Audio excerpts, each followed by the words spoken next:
What is up, you guys? Welcome back to the channel. It's a beautiful day here in the state of Utah. We're out with the 335.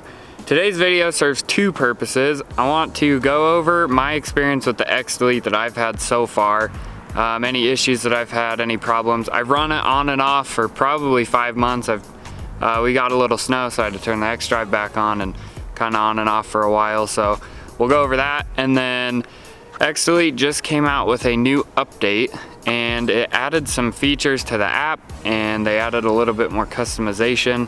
So I'll go over that, and yeah, I think that's about all I wanted to go over. But first, we're going to cover any issues or problems that I've had with Xdelete since I installed it. Alright, now considering it got a little windy outside, I'm just gonna do this in the car while I'm driving because it's cooler in here and it's less windy. But I just wanted to answer some questions that I've been getting asked a lot about Xdelete recently, and I kind of wanted to go over a few things since I've been using it for a while. First thing, have I had any issues with it? No issues at all. I've turned it on and off multiple times since they've released it and since I've installed it, and I've never had a single issue with it. The only thing that I've ever had happen is my 4x4 light will come on, but if I cycle the ignition like once or twice, it's gone. That's it. Drives perfectly fine. No issues with that. Number two is, do I feel a difference in like power or drivability or anything? Yes. Rolling the car does feel faster. You have less drivetrain loss with rear-wheel drive, so I think it's like 12% versus like 20% on all-wheel drive. So yeah, there's a tiny bit of power gain there, and Xdelete did their own tests on a dyno, which I want to do too. Eventually I'll do a video on that, but they did a test and they came back with about 25 horsepower extra that they gained. So I do feel a difference in power. It's a lot more fun to be in rear-wheel drive, to be honest. It's a little more sporty feeling. All right, and another question that I get asked a lot is, if you turn the car off, does it stay disabled? Or if you unplug your phone from the OBD2 port or your Android device, will it stay turned off? Yes, once you turn it off with the app, it actually like turns your transfer case off basically and sends all the power to the rear. So it doesn't matter what you do. You can unplug your phone, you can turn the car off, whatever, as many times as you want. As soon as you switch it in the app, it will switch to rear-wheel drive until you change it back in the app. Now I'm just kind of going off comments that I've had on the Xdelete video. I'm just trying to kind of get a couple questions together to kind of go over commonly asked questions. Another one is fuel or miles per gallon increase or decrease. Do I see anything? I've noticed there's been a slight increase in miles per gallon. You know, I'm assuming it's just because they're rear-wheel drives. It's rear-wheel drive.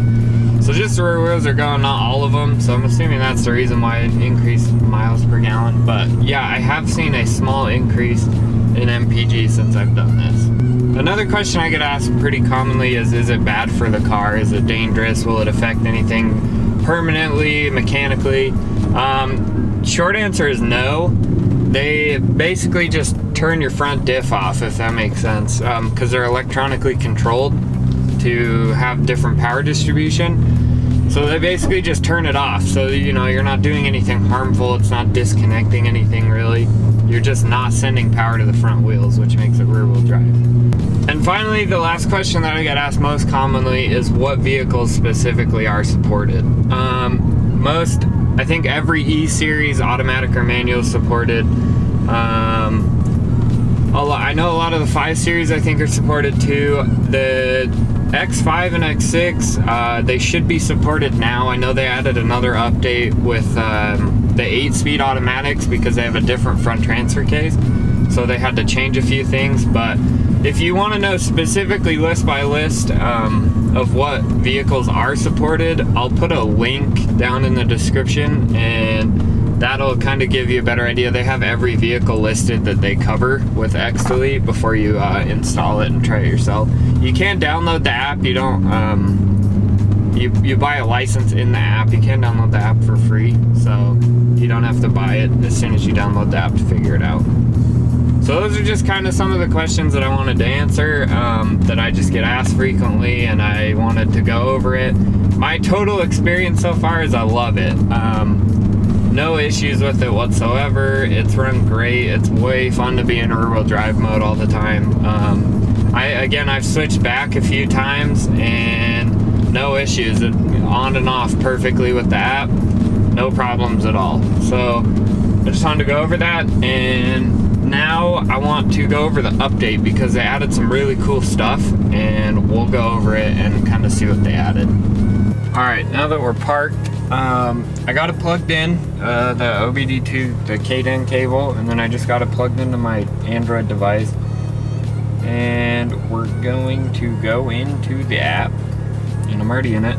So the only difference from this screen is it says configure Xdrive now instead of Xdrive on and off. So that's already different. And then you get this screen now. So we'll just go down from the top. On is just your Xdrive on like stock.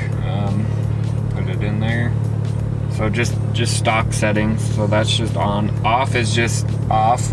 Pretty self-explanatory. Yeah, it just drives in rear-wheel drive.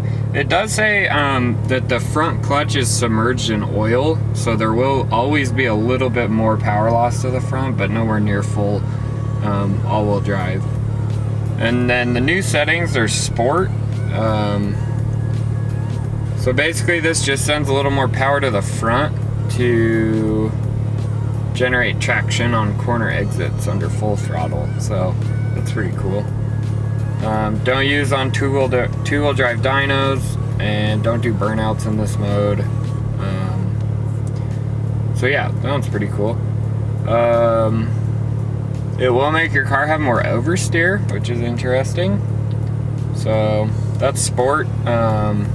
Just a little bit of power in the front end. Snow, there's no setting for snow, so that's good for people that live in snowy areas like Utah. So they keep saying to monitor with so you can now monitor your front transfer case, which is pretty neat. You can see the torque going to it and whatnot in the load. And then custom, you can adjust how much percentage of power is going to the front transfer case. This one you have to be careful with though, because as they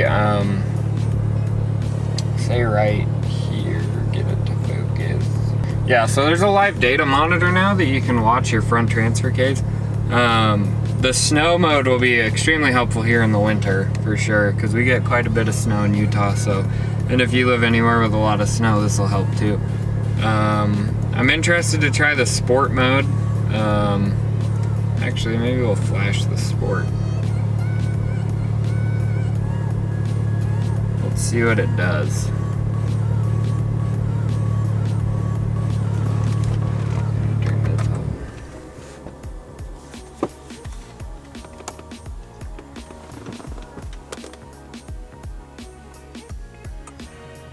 Okay, so I just flashed it into sport mode. That was really fast to transfer into sport mode. I kind of want to see, now we're just going to go back to fully off and see how long it takes.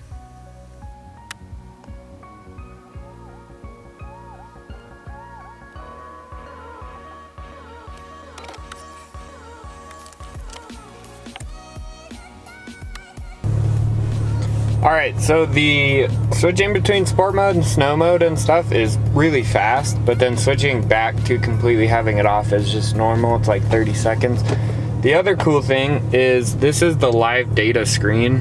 So that's pretty cool. It shows you how much torque's going to your front wheels, temperatures, position, actuator, vehicle speed. So that just kind of shows you data on your front diff, which is pretty neat.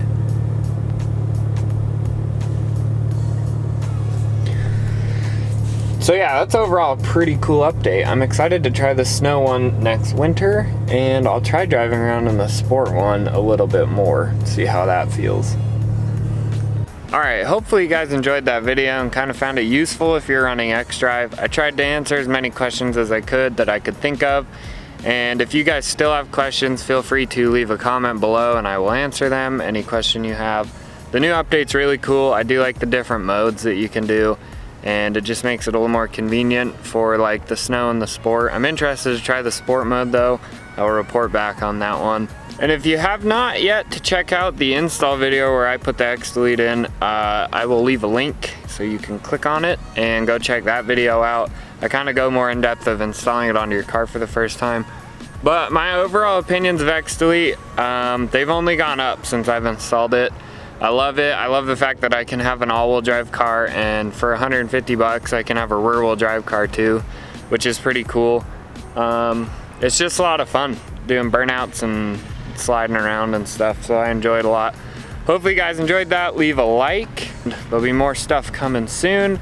Also, there's links to social media down below if you want to go follow for like updates and whatnot before the videos come out. And yeah, we'll see you guys next time.